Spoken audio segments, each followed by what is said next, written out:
kukola clarification waliwo abamu abapostinze ebifaananyi binene nga bagamba nti embaga mutabani wa Sudir Paleria gye yali alina okubeera ng'agendako enkeera bw'oba yeeno oba bagipostpondinga, naye okusinziira ku information gye twafuna kubanga kweno embaga Sudir abaddeko era nga musanyufu era eraga yakabeerawo recently olunaku lwabadde lwaggulu, yes, over the weekend, naye nga Sudir yasobodde okubeera ng'atendinga embaga eyo. Manyi bagamba wadde ofiiriddwa munnanga ate tosula ku malaalo, naye ekyo kyangu kwogera naddala ng'omuntu afudde si wuwo ti ne wookaaba otya ate onosula ku malaalo, ebyo bino abantu babyogera naye ng'afudde si wuwo. So Sudir embaga eyo yagibaddeko, naye abantu abamu bagambye oba y'embaga mutabani we gy'alina okubeera ng'atendingako, then oluvannyuma ekiro ky'olumya embaga yankeera n'afuna akabenje. Nandiyagadde okugamba nedda embaga eri mutabani wa Sudir gye yalina okubeerako, embaga eyo yabeerayo ku lunaku yafa lwakutaano ekiro olw'omukaaga y'embaga, era embaga eyo yabeerayo ku lw'omukaaga ono ng'ali mu ggwanika.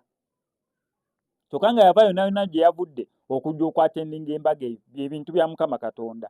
Embaga eyo okusinziira ku information gye twafuna, embaga eyo yaliyo ku lunaku olwali luddako, tebagikansolinga neera buli kimu kyagenda mu maaso, naye nga bakimanyi bulungi nti omu abadde agenda okuwerekera ku bagole abasajja mufu ali mu ggwanika. Essuuti ye babeera bali bazikolekitinze wamu batuuke ku bwe bagenda okwambalya bambale, ye teyajambala kubanga already yali mufu. So eno mbaga ndala we nandiyagadde okukkiriza n'okukkiriza okusemberayo ddala, yes, eno mbaga ndala wadde nga Sudir asobodde okubeera nga alabikako ng'alaga alyoke munnanga ate oba musajja anaasula ku malaalo, yes, omutabani yamuluma buli kimu kyabaawo, naye munnanga omala n'okukkiriza nti Mukama Katonda yeeyo owuwe gye tuva era owa Mukama Katonda ewuwe gye tudda.